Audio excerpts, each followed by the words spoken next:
सीता, ते पहा, राम.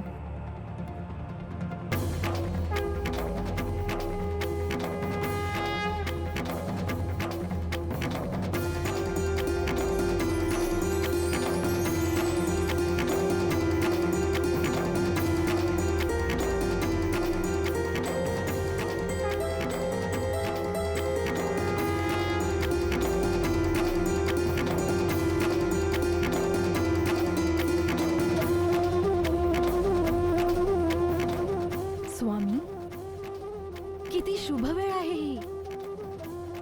शेवटी भगवान विष्णूंना वेदवतीच्या मागील जन्मातील इच्छापूर्तीसाठी तिच्या समोर यावेच लागले. सर्वात शक्तिशाली अशी ज्यांची ओळख आहे, बघा किती असहाय्य कसे शरण आले आहेत वेदवती समोर.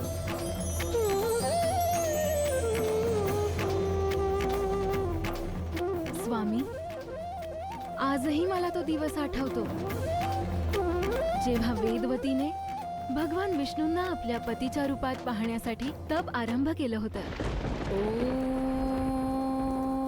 विष्णवे नमः. ओम विष्णवे नमः. ओम विष्णवे नमः. ओम विष्णवे नमः.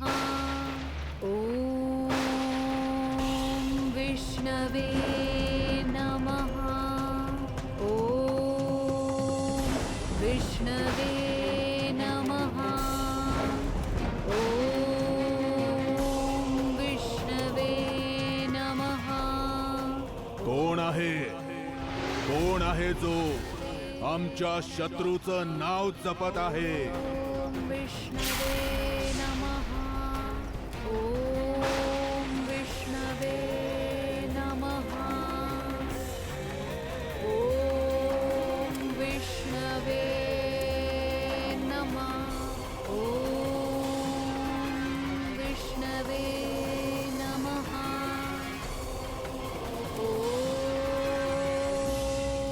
कोण आहेस तू जी आमच्या समोर आमच्या शत्रूचं नाव घेण्याचं तू साहस करत आहेस? बंद कर हा प्रलाप.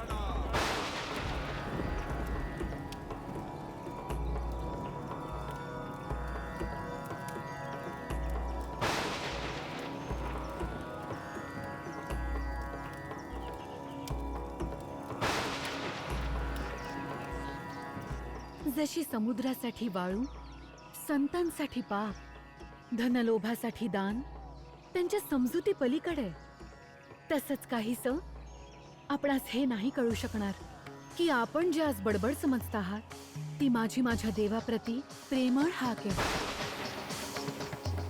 कोण आहात आपण, जो एका भक्ताच्या भक्ती आणि त्याच्या प्रेमात व्यत्यय आणत आहात? हे सुंदरी, कशाला तू स्वतःचा अपमान करून घेतेस?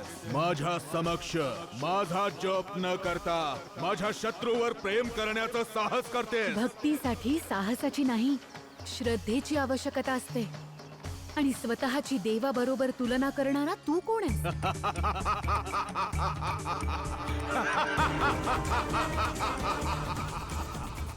महाबलशाली त्रिलोक विजेता दशानन रावण आहोत आम्ही. ईश्वर आहोत आम्ही. तू फक्त आमची पूजा करशील. महाअभिमानी, बलशाली असण्याबरोबरच महामूर्ख सुद्धा दिसतोय, जो स्वतःला देव समजतोय. देव तर फक्त एकच आहे, माझे प्रभू श्री विष्णू. आणखी कोणीही नाही.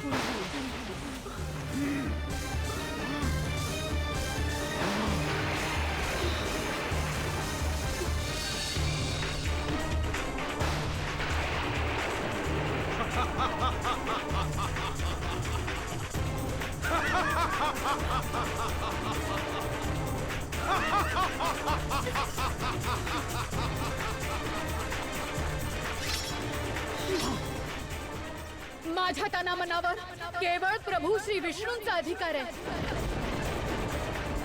तू केवळ माझ्या तपस्येतच खंड नाही पाडलास, तर मला स्पर्श करून मला अपवित्रही केलंयस. आता परिणामांना सामोरा जा अहंकारी माणसा.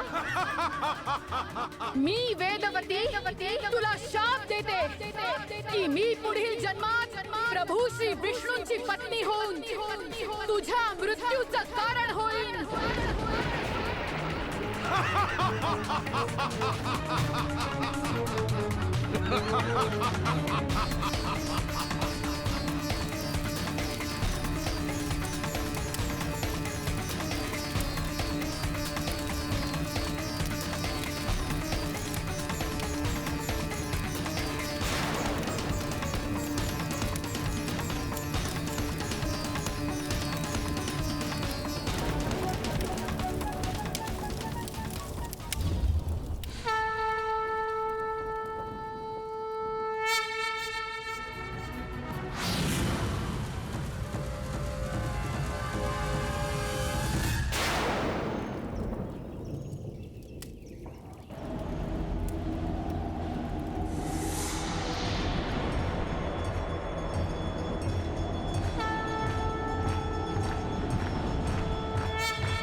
वेदवती, महान तपस्विनी, तुझा हा शाप व्यर्थ जाणार नाही.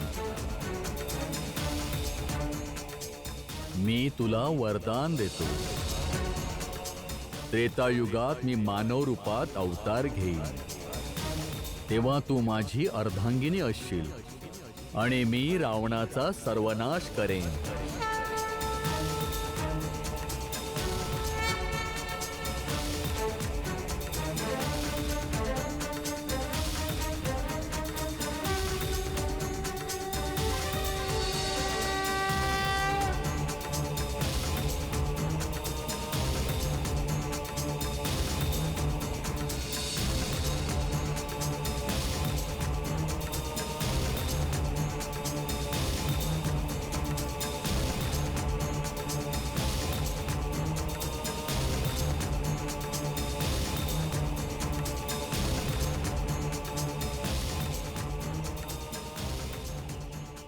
बंधू,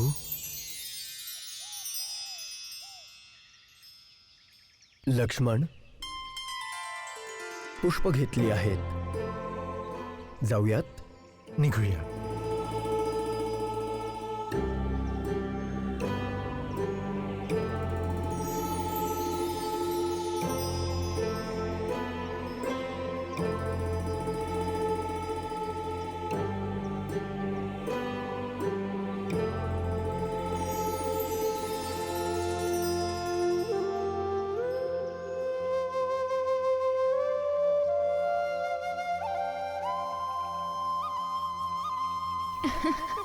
सीता,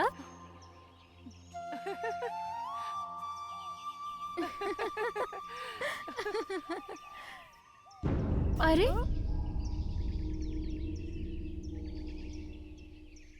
ही सीता परत मंदिरात का जातीये?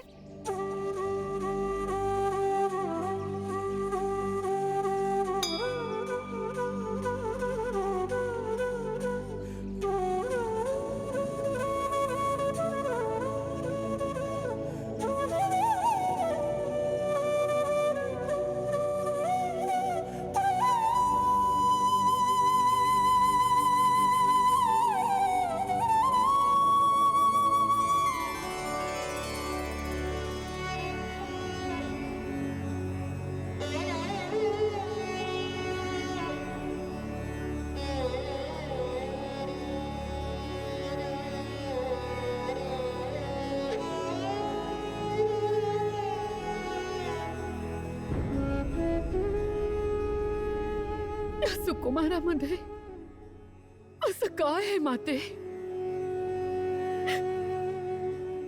जे आम्हाला त्यांच्याकडे आकर्षित करतंय? आम्ही त्यांना अनेक वर्ष ओळखतो की त्यांचं आमच्याशी गेल्या जन्मीचं काही नातं आहे. हेच आहेत का ते? सांग माते, हेच आहेत का ते?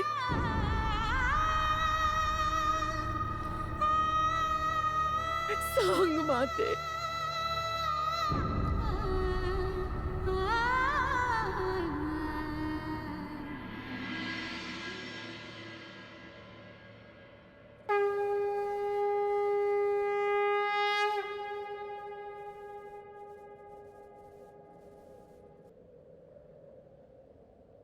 जानकीस आशीर्वाद देऊन त्यांची व्यथा दूर करा देवी.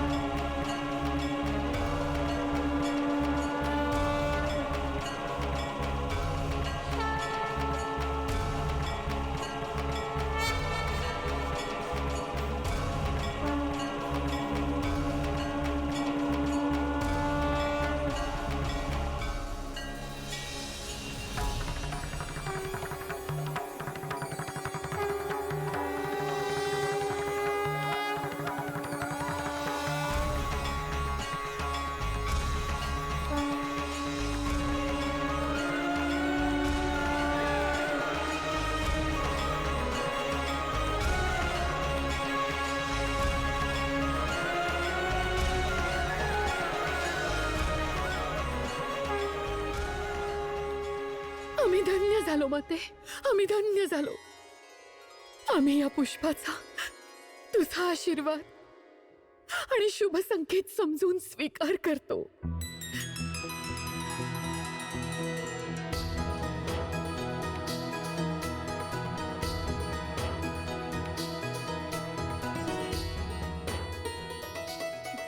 कुमारी सीता, तुझ्या डोळ्यात पाणी? काय झालं? काय नाही, सहजच. चला जाऊया.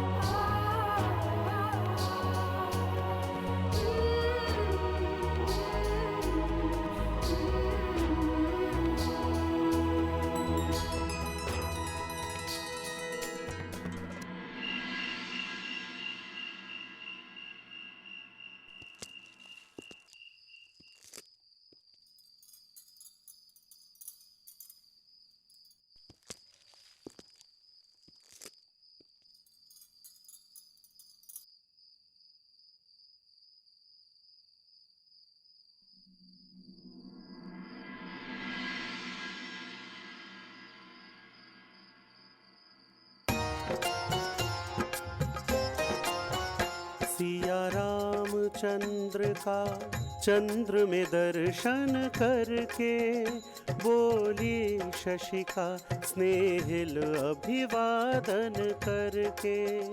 श्री रामचंद्र के नाम में स्थान है तेरा, इस कारण नवग्रह में तू प्रिय है मेरा।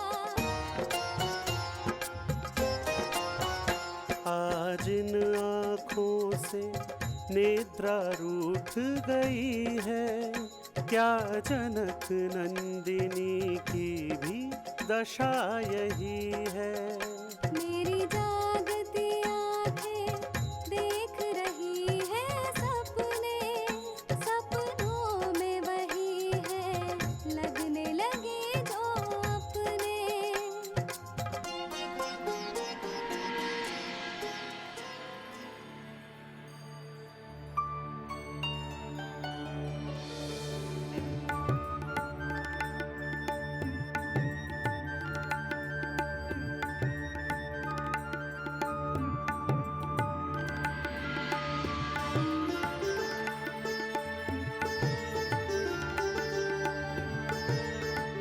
बंधू, काय झाले? आपण जेव्हापासून पुष्पवाटिकेतून आलो आहोत, आपली सहजता हरवलीये. हो लक्ष्मण, माझं मन शांत नाही. प्रत्येक दिशेला, प्रत्येक ठिकाणी मला सीताच दिसत आहे. असं वाटतंय जसं त्यांच्याशी जन्मोजन्मीचं नातं असावं. रघुवंशींसाठी परस्त्रीचा विचार करणं देखील पाप आहे, परंतु आपण जनक कन्येच्या स्वयंवरासाठी आलो. ह्या नात्याने तिला पाहणं आम्हाला पाप किंवा अधर्माची जाणीव नाही करून देत. परंतु ज्या प्रकारे समुद्र आपली मर्यादा सोडत नाही आणि सोडलीच तर विनाश ओढवतो, त्याचप्रमाणे आम्हालाही आमच्या मर्यादांचा विचार करता मनाला आवर घालावा लागेल.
प्रणाम गुरुवर्य.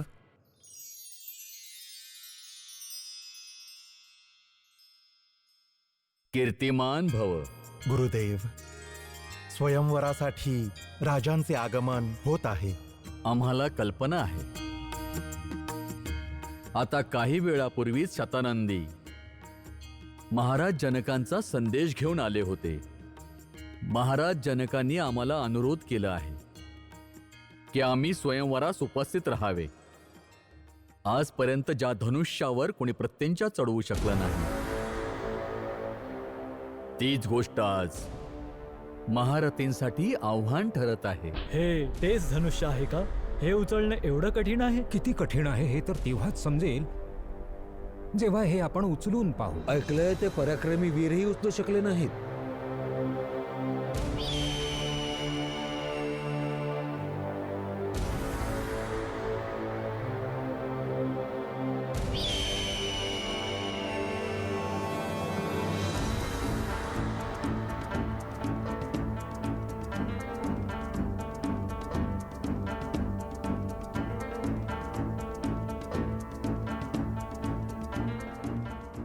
धनुष्य पण कसला ठेवलाय?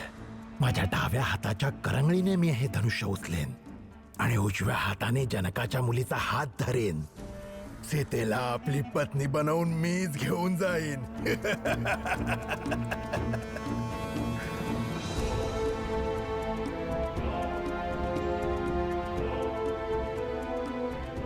आणखीही अनेक राक्षस, यक्ष, मायावी असुर मनुष्याच्या वेशात आले, परंतु सीता आज वरमाला माझ्याच गळ्यात घालेल.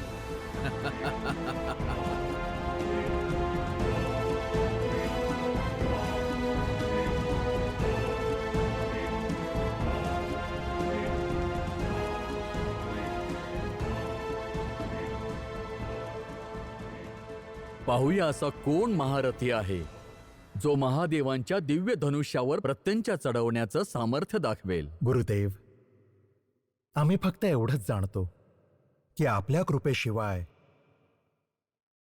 असं करण्याची क्षमता कोणातही नाही.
वाह, सुंदर, अतिसुंदर.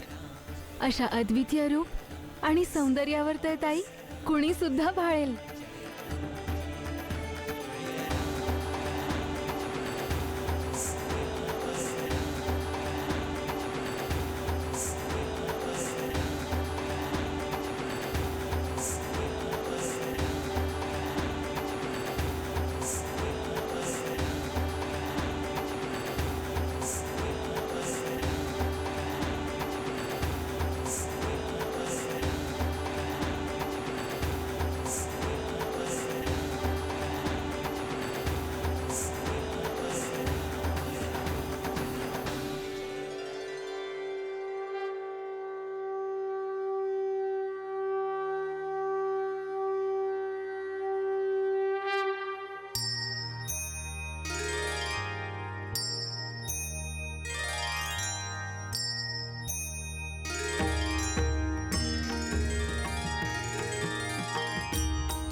ब्रह्मर्षी, आम्ही आपले आभारी आहोत की आपण आमच्या विनंतीचा मान ठेवून इथवर येण्याचे कष्ट घेतले. आपली उपस्थिती या स्वयंवराचा मान वाढवेल. मिथिला नरेश, आपली सर्वात मोठी चिंता दूर हो. आपणास आपली कन्या सीतेसाठी असा वर मिळो जो आपल्या शक्ती आणि साहसासाठीच नव्हे तर आपली पुत्री सीतेसोबत एक आदर्श जीवनसाथी म्हणून वर्षानुवर्षे लक्षात ठेवला जाईल.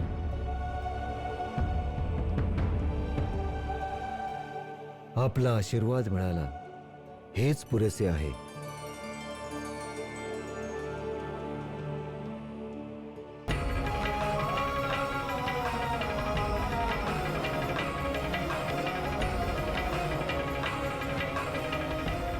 या ब्रह्मर्षी, आसन ग्रहण करा. ये राम, लक्ष्मण.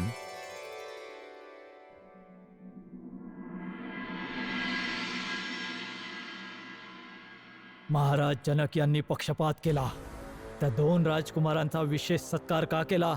असं असू शकतं त्या राजकुमारासोबत राजकुमारी सीतेचा विवाह निश्चित केला असेल. मग महाराज जनक यांनी आपल्याला या स्वयंवरात का बोलवलं? भोजन करण्यासाठी? शिवधनुष्य उचलून त्यावर जो प्रत्यंचा चढवे सीता वर्माला त्यालाच घाले. आणि हे दोघे तर बालकच आहेत. धनुष्य उचलणं तर दूरच हलवूही नाही शकणार.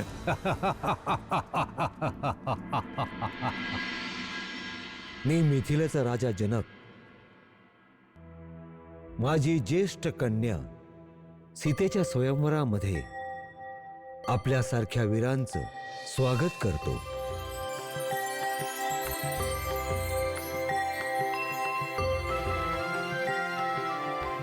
आपण सर्व वीर माझ्या निमंत्रणाला मान देऊन इथे मिथिलेत आलात. आपणा सर्वांचे स्वागत.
राजकुमारी सीतेला स्वयंवरासाठी बोलवा. जशी आज्ञा महाराज.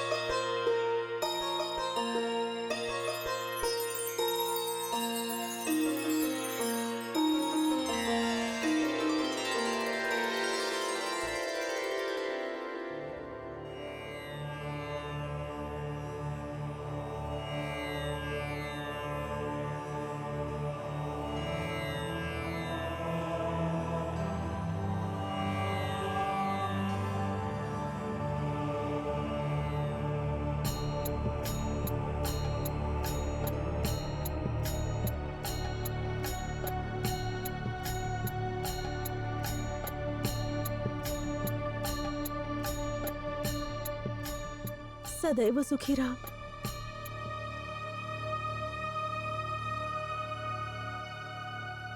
देव करो तुला योग्य वर प्राप्त होवो सीते. माता गौरीकडे मी हीच प्रार्थना करीन की जो कोणी वर तुझ्या कल्पनेत आहे तुझा विवाह त्याच्याच सोबत होवो.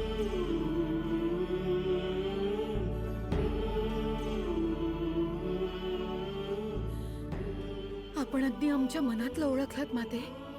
हीच प्रार्थना आम्ही मनोमन करतोय.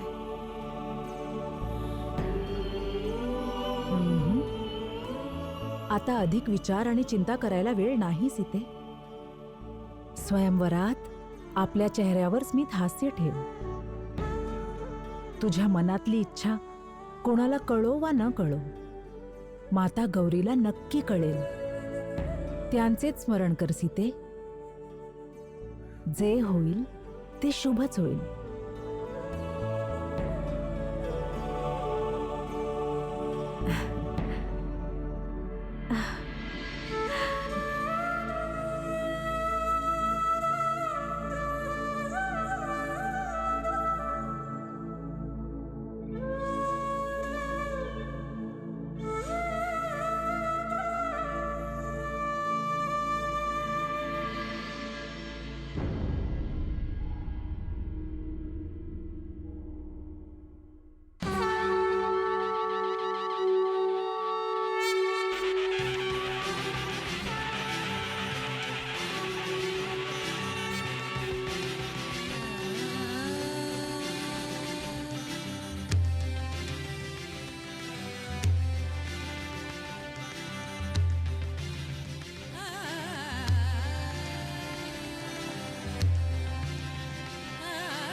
सदैव प्रसन्न रहा पुत्री.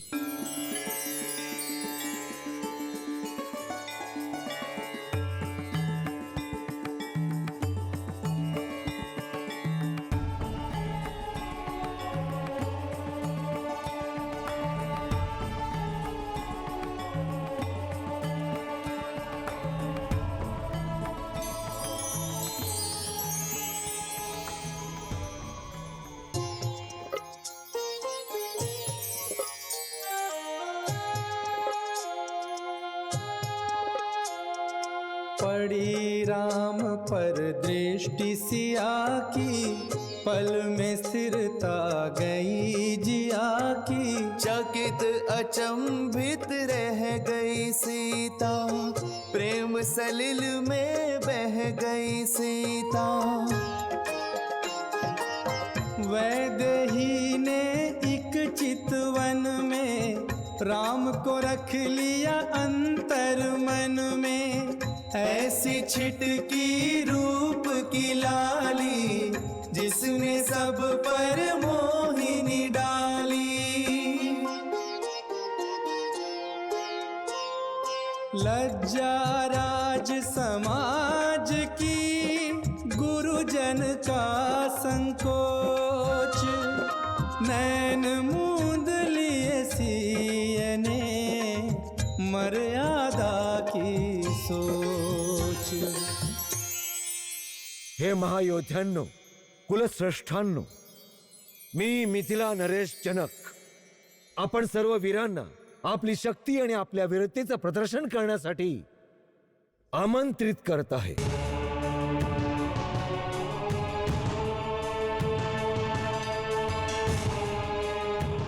महाराज जनक, तुमच्या दरबारात विदूषकांची कमतरता आहे। मी आपलं म्हणणं समजलो नाही राजन। तुम्ही इथे आम्हाला तुमचा विदूषक समजून मनोरंजनासाठी बोलवलात का? हे आपण काय बोलत आहात नरेश? खरंच आहे हे, आपण आम्हाला इथे अपमानित करण्यासाठी बोलावलं आहे। मी असा विचारही करू शकत नाही मान्यवर। आम्ही तर हे धनुष्य आमच्या एका बोटानेही उचलू शकतो महाराज।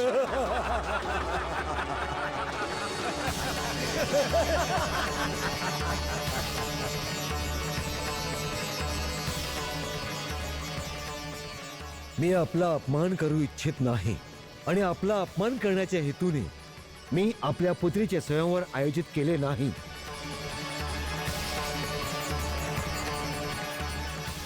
मी आपणा सर्वांना हे सांगू इच्छितो की हे शिवधनुष्य सामान्य नाही आहे, हे साक्षात शिवशंकरांचं दिव्य धनुष्य आहे। कैलासनाथ शिवशंकरांनी हे महान धनुष्य माझे पूर्वज देवव्रत यांना दिले होते। तेव्हापासून हे धनुष्य आमच्या मिथिलेचा अभिमान वाढवत आहे। ज्या शिवधनुष्याला आजपर्यंत कोणी उचलू शकलं नाही, त्याच शिवधनुष्याला लहानपणी सीतेने खेळता खेळता ते उचलून आम्हाला अचंबित केलं। त्या क्षणीच मी निर्णय घेतला, वीरशुल्का माझी पुत्री सीता त्यालाच वरमाला घालेल जो हे शिवधनुष्य उचलून त्याला प्रत्यंच्या बांधेल। मिथिला नरेश, पोरगी तर पोरकटपणा करेलच, पण आपण असा पण लावाल अशी आपल्याकडून अपेक्षा नव्हती।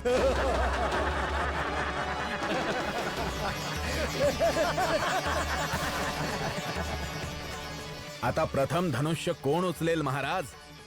कारण जो प्रथम धनुष्य उचलेल तोच जिंकेल महाराज।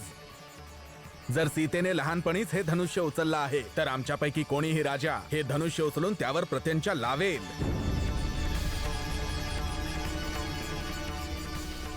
मग आपणच हे शिवधनुष्य उचलावे। हो महाराज।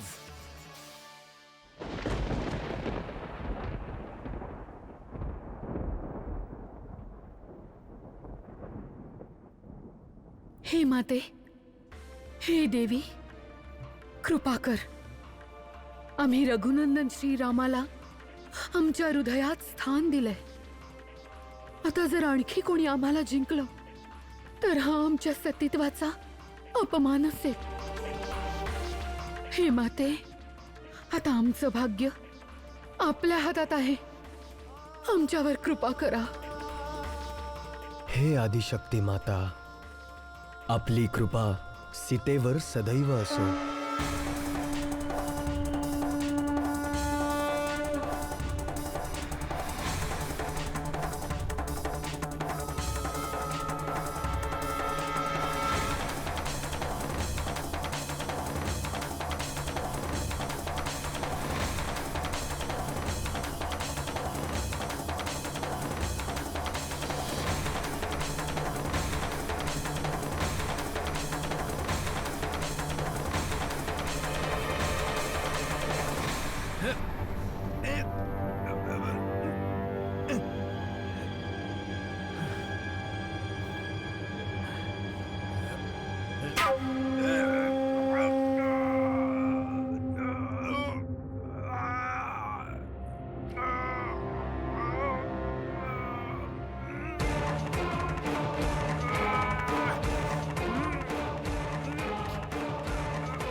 महाराज जनक, मंगलगीते आणि नृत्य करणाऱ्या कलाकारांना इथे हजर करा, कारण स्वयंवराची परीक्षा पूर्ण करून तुमच्या मुलीचा स्वामी मीच होणार आहे.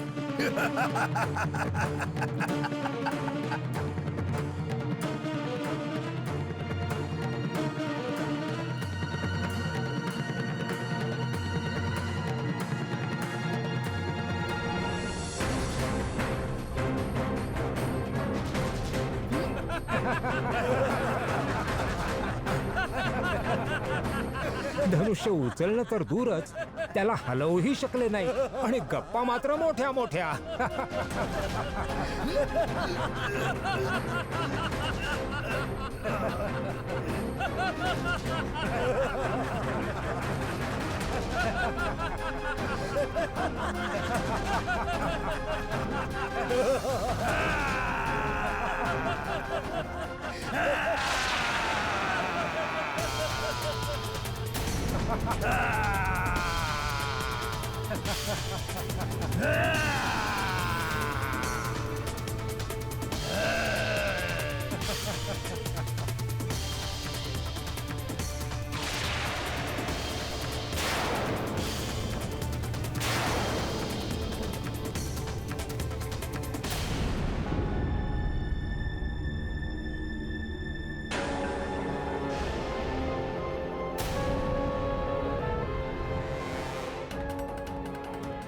ताई, आता मला भय वाटू लागलं आहे.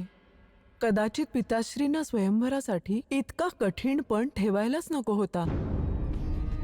आता पहा ना, वाटतच नाही की यापैकी एकही वीर हा पण पूर्ण करू शकेल. काय झालं उर्मिले? राग का येतोय तुला? माझ्या म्हणण्याचा अर्थ असा होता की या महावीरांची दशा तर तू पाहतेच आहेस. असं वाटतंय की यांच्यापैकी कोणालाही हे शिवधनुष्य उचलणं अशक्य आहे. आणि जेव्हा हे शिवधनुष्य उचलणंच यांना शक्य नाही, तर त्यांना प्रत्यंच बांधणं खूपच कठीण आहे.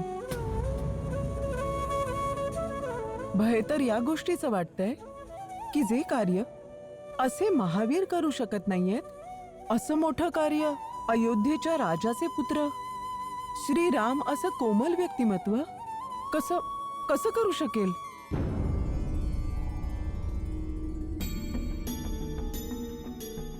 मांडवी,